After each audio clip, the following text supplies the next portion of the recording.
Kolhapur church council प्रस्तुत आत्मजागर या कार्यक्रमामध्ये मी आपलं स्वागत करतो. पहिल्यांदा ऐकूया एक सुंदरसं गीत. येशूच्या रक्ते भरले धुण्याचे कोंड जाण, जे पापी त्यात घातले ते होती शुद्ध प्राण, ते होती शुद्ध प्राण, ते होती शुद्ध प्राण, जे पापी त्यात घातले ते होती शुद्ध प्राण. तो खांबी मरणारा चोर त्यामुळे हर्षला, येण्याची माझा दोष घोर पुसेल सगळा, पुसेल सगळा, पुसेल सगळा. येण्याची माझा दोष घोर पुसेल सगळा. ख्रिस्तामध्ये सर्वांना सलाम. कोल्हापूर चर्च काउन्सिल प्रस्तुत आत्मजागर दैनंदिन मननामध्ये मी स्तुती आनंद जाधव आपले स्वागत करीत आहे. सदर मनन ब्रदर स्टॅनली लिखित अभिवृद्धीमधून घेतले आहे. आजचा विषय आहे सैतान झोपलेला नाही. आजच्या मननाकरिता शास्त्रभाग आहे मत्तैकृत शुभवर्तमान याचा 13वा अध्याय 24 ते 30. आणि आजचे विशेष वचन आहे 1 पेत्र 5:8. सावध असा, जागे रहा. आपल्या उत्साहपूर्ण सुवार्तेच्या कार्यामध्ये सैतानही तितक्याच प्रमाणात किंबहुना त्यापेक्षा अधिक कार्यशील असतो. सैतानाला आपला काळ फार थोडा राहिला आहे याची जाणीव असल्यामुळे तो कसेही करून पिकाची नासाडी करीत आहे. त्याच्या विरोधात्मक कारवाया वेगवेगळे प्रकारे चालू आहेत, जसे की ख्रिस्ती विरोधी कारवायांना उत्तेजन देणे, खोटे तत्वज्ञान पसरविणे, ख्रिस्ताच्या विरोधात चिन्हे चमत्कार करणे आणि इतर बरेच. या गोष्टी उत्साही व चौकस लोकांना आणि नवीन विश्वासणाऱ्यांना गोंधळात टाकतात.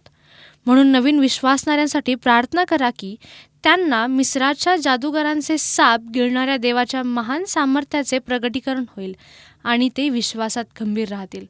पण अहरोनाच्या काठीने त्यांच्या काठ्या गळून टाकिल्या. निर्गम 7:8-12. पौलाने इफिस शहरात जे 3 महिने श्रम घेतले त्याचा सन्मान म्हणून अनेक आत्म्यांचे तारण करून देवाने त्यास आशीर्वादित केले. त्यानंतर तण उगवू लागले. त्यांच्यापैकी ज्या काही जणांनी विश्वास ठेवला नव्हता त्यांचे अंतःकरण कठीण झाले आणि ते शुभवर्तमानाच्या विरुद्ध बोलू लागले. नवीन विश्वासणारे यामुळे हादरले.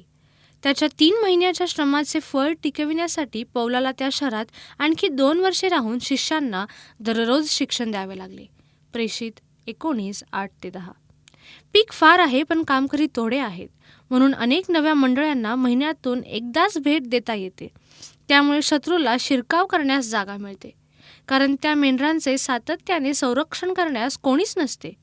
कामकरी झोपलेले असले किंवा दूर असले तर शत्रू मंडळीमध्ये तण पेरतो. लोकसंख्या वाढते त्याच प्रमाणात ख्रिस्ती कामकऱ्यांची संख्या वाढली पाहिजे. मे 2000 मध्ये भारताची लोकसंख्या 100 कोटी झाली. लोकसंख्येबाबत भारत चीनला 2035 पर्यंत मागे सारेल. कापणीच्या वेळी आलेली कीटकांची धाड ही फार हृदयद्रावक असू शकते, परंतु माझा विश्वास आहे आपल्या कार्यपूर्तीचा गर्व आणि आपल्या मिशन कार्याच्या अहवालामधील अतिशयोक्ती यामुळे देव आपणावर संकट येऊ देतो.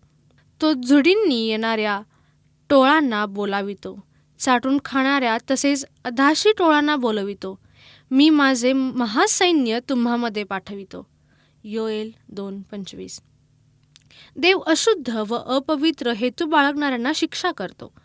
आपण आपल्या मिशनरी कार्याचा अहवाल आपल्या कार्याला मदत करणाऱ्यांना देतो, तेव्हा आत्म्याच्या तारणासाठी ज्या ख्रिस्ताने आपले रक्त सांडले आहे तो ख्रिस्त रडतो. संघटनांची संरचना ही केवळ देवराजाच्या कार्याची बांधणी करण्यासाठी आहे. संघटना उच्चपदास जावी ही आपला उद्देश नसावा, नाहीतर आम्ही आमच्यासाठी साम्राज्य स्थापन करू. अहवाल देण्याची साधी पद्धत म्हणजे त्या अहवालामुळे ख्रिस्ती लोकांना भरपूर पीक आल्याचे पाहून आनंद होईल. त्यांच्या गरजांसाठी प्रार्थना केल्या जातील आणि त्या क्षेत्रात जे आव्हान आहे ते सांगितले जातील. परंतु पिकाच्या बाबतीत अतिशयोक्ती करणे आणि खोटी आकडेवारी देणे यांचा देव न्याय करील. क्षेत्रीय सेवकांसाठी आणि मिशनरी कार्याची वाढ व्हावी म्हणून कार्यरत असलेल्या सेवकांमध्ये प्रामाणिकपणा असावा म्हणून प्रार्थना करा. आपण प्रार्थना करू. प्रभू, आम्ही तुझे आभार मानतो, धन्यवाद देतो, तुझी उपकार स्तुती करतो. तू खरंच महान आहेस, पवित्र आहेस आणि सेनाधीश परमेश्वर आहेस आमच्या बाप्पा. हो परमेश्वरा, आज आम्हाला मोठी महान सेवा जी तू दिलेली आहेस परमेश्वरा, ती प्रामाणिकपणे करण्यासाठी माझ्या बाप्पा आज आम्ही सर्वजण अंतःकरणपूर्वक पुन्हा एकदा नव्यानं तुला समर्पित करत आहोत.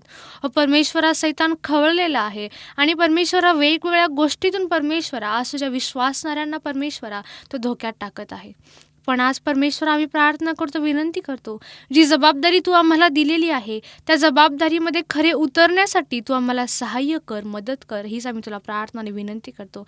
आणि परमेश्वर आमच्या शेवटच्या श्वासापर्यंत आम्ही विश्वासणारे असावेत, हीच आम्ही तुला प्रार्थना आणि विनंती करत आहोत माझ्या बाप्पा. इथून पुढची संपूर्ण वेळ आम्ही तुझ्या हातामध्ये समर्पित करतो.